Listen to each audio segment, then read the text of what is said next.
Matt. Okay, so I think why don't we start with the bargaining unit proposal? Okay, just have some comments on yours, and I can give you our position on it. First of all, I see really three different areas within this proposal.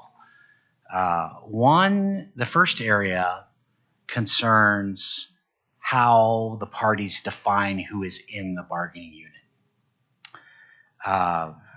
And on this one, although we're not in agreement with your proposal right now for reasons I'll explain later, but we think that that is something that is well within the scope of negotiations, and we are certainly willing to entertain discussions concerning how to better define the bargaining unit and hear about some of your concerns. For example, I'm told that there's an instance in which we have some supervisory employees who are sort of in the bargaining unit right now under the current provisions, where I understand that JESPA has said that doesn't really feel right. And so certainly we are willing to do the necessary work to clarify that those kind of positions should be out of the bargaining unit and to revisit the way that we define the bargaining unit itself. So definitely open to discussions on that. I'll tell you that the reason why we're not agreeing to the language that's proposed right now is because on my reading, I'm not sure it does everything that we could do to solve the ambiguity issue that I think we're trying to solve with this thing. Basically, saying that the bargaining unit includes folks who are to be employed as ESPs. Well, later in the agreement, it says, well, ESPs are those folks described in Article 1, right? So my reading of it, at least, is that it's kind of circular. But if what JESPA is getting at is that, look, we want to define the bargaining unit so as to exclude confidential, administrative, and supervisory employees, and to include folks who are not those three things, and also are not part of the other bargaining units at the district, like the teachers, for example. I think we have some common ground there, and during this process, we think that we're certainly willing to have the discussion to work together on how to better define. Because I think I understand the issue that we've got these positions listed in there, and maybe JESPA's thinking, well, what happens when somebody comes along that they don't fall exactly into one of these positions listed? I wasn't here, and I confess I did not go back and watch the 8 hours of negotiations or whatever it was, but I take it that maybe is an interest on your part to clarify that issue. And so we're willing to work on that issue with you, frankly. What we're not willing to do are really the two other areas that are in this proposal. First of all, I understand why it's being proposed. I've seen it in other places, but there's a proposal in here to basically for the parties to agree that work in this district will be assigned to this bargaining unit, right? That for example, any work that that folks in the bargaining unit are doing right now shall be forever and ever done by the bargaining unit.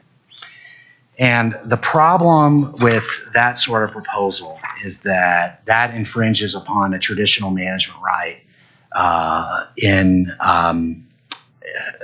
that employers enjoy, and it's actually described in the collective bargaining unit with language that we've agreed upon.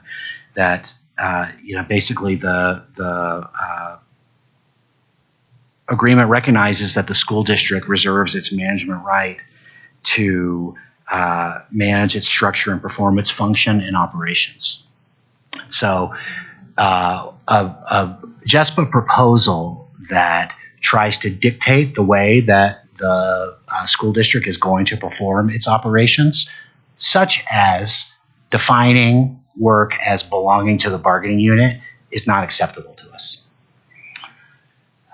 The other provision here concerns classifying employees. And basically, the JESPA has proposed to have a role in how the school district determines job classifications over and above the bargaining unit definition. So, like I said before, we agree that it's fair game to say who's in the bargaining unit, but provisions controlling and giving JESPA a veto about how we classify employees are likewise not going to be acceptable. So what I think this means, and the reason why we don't have, tell me if I violated the written procedures already, but what I did not do is take your proposal and put a red line through everything and give it back to you. I saw little value in doing that. But that's our position on the bargaining unit proposal. Is essentially, we're not currently on board with any of the changes proposed. We expect that our positions will remain opposed to incorporating any language about bargaining unit work or restrictions on how the district classifies employees. But we are willing to continue working on defining the bargaining unit. We just don't think that the language that we're looking at is the right language. So that's our position on the bargaining unit one. I can stop there. But you're saying you're not going to counter it? Or what? I'd missed that part. Well, right. Like at this point, we are proposing to maintain current contract language. So are you going to send us a counter? Well, I guess that's what I was saying at the beginning. Like, I'm just not following, because you're saying we agree with some of this, but not this. So are you striking through the whole thing? And can you send back a document with so we understand clearly exactly what you're saying? We're striking through the whole thing. What I am foreshadowing our position for the remainder of the negotiations, that a couple of the concepts in the proposal are basically non-starters.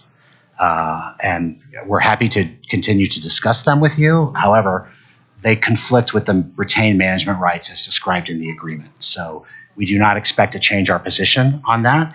What we do, we are open to continuing to discuss the language as far as defining the bargaining unit after maybe hearing from you a little bit more about what exactly your concerns are. But at this time, we have no counter. We're proposing to stick with current contract language.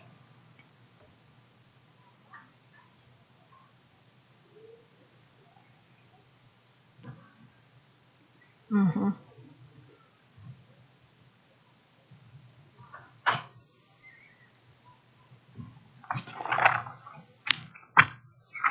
So is your intent not to negotiate this at all? Or it's just very unclear. You're saying you agree with portions of it, that they need to be fixed, that we have a shared interest in this, but yet you won't agree to any of it, and it's not going to change.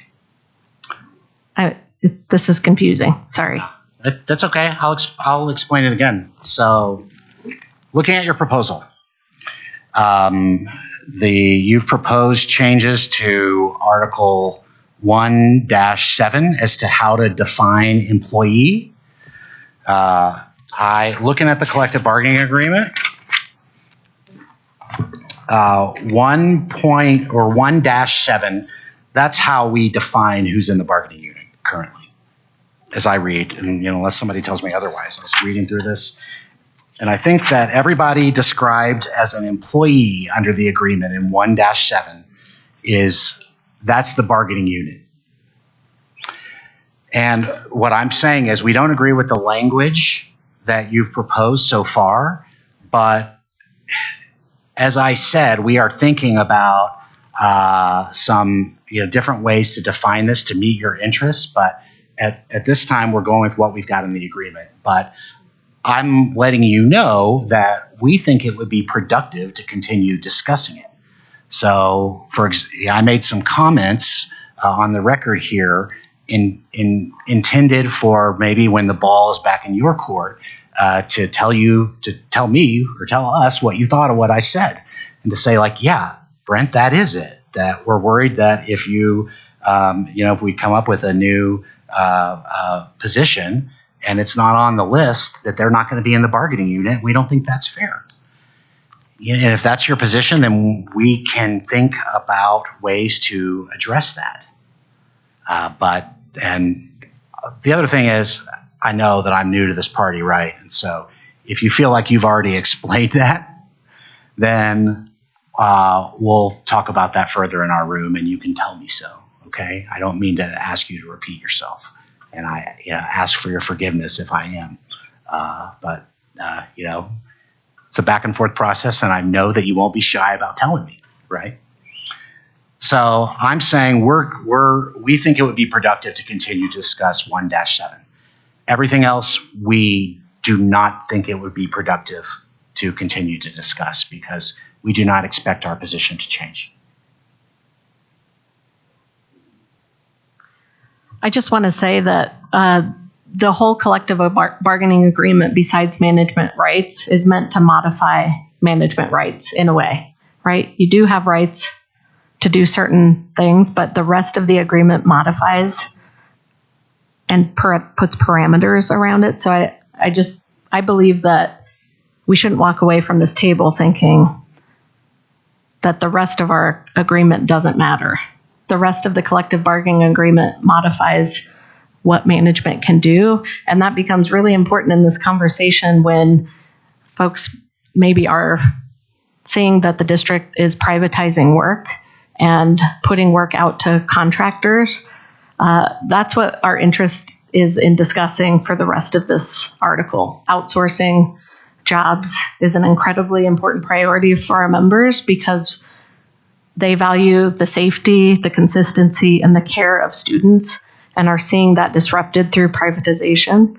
So I think just saying positionally, we're not going to ever agree to anything to discuss on these other items isn't a good look necessarily. And I would say urge you to reconsider taking such a strong position on the other items because those items are very important to our members and that's why we bring them to you.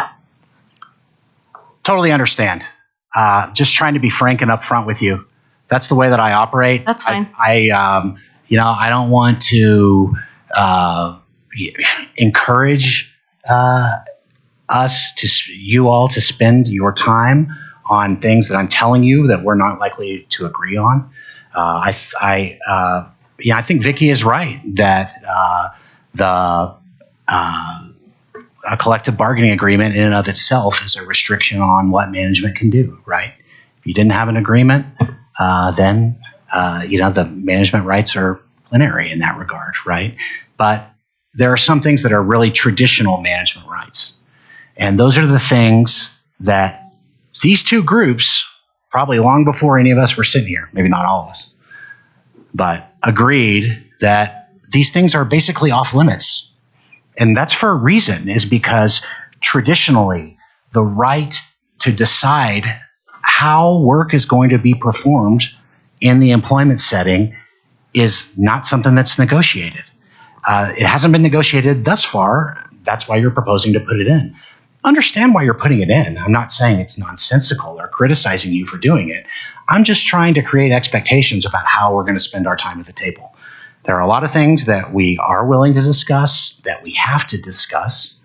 And we have a finite amount of time, I understand, to do it.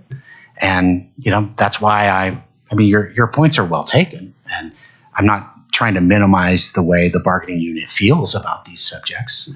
And certainly if you want to spend time talking about them, we will listen to you. We're just saying we're we're not expecting to make those additions to the contract. I understand you want us to reconsider our position. I mean, I guess we'll be reconsidering everything every time you say it. These are, you said, you've seen this type of language in other contracts, so it's not out of the ordinary to define what the bargaining unit does, what the work is. No. I've heard of that proposed before. It's very common. Okay, well, maybe you could bring that to the table. We will. Because what I see is that the retained management rights that are listed in the agreement are extremely common. Okay, I understand why the group wants to define work as belonging to the bargaining unit, but our position is that we don't think that's going to end up in the agreement. And there is a portion of this that JESPA has proposed to change things for the better, and we think to the extent that we're talking about this proposal, we should be talking about that. And that's our feedback on it. I feel like as part of good faith bargaining, we need to hear you out, but then we also need to be honest about where we're going. So.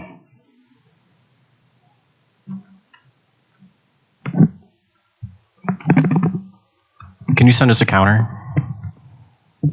What would that be? Well, you just said that you're going to strike through the whole thing. So can you send us a counter strike through the whole thing? No. Okay.